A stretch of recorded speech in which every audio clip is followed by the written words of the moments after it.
The Parkersburg Rotary held its second annual run to end polio with its first race on the Point Park Trail.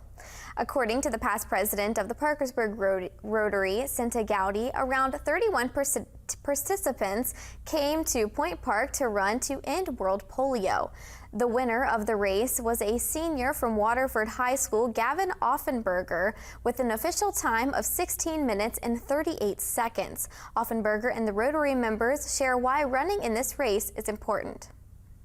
I've already ran a 16:38 at state last year. In cross country I ran a 16:14, so it's a great deal. You get an exercise and it's for a really good cause. It's a great fundraiser. You know, one of the International Rotary Club's missions is to combat the polio, and we don't think about in our generation there's still 2 countries left that have polio, and we're trying to eradicate 100% in the world. It's important that we not let that get ahead of ourselves. Since a vaccine was discovered by Jonas Salk in Pittsburgh, polio has been almost eradicated in the world.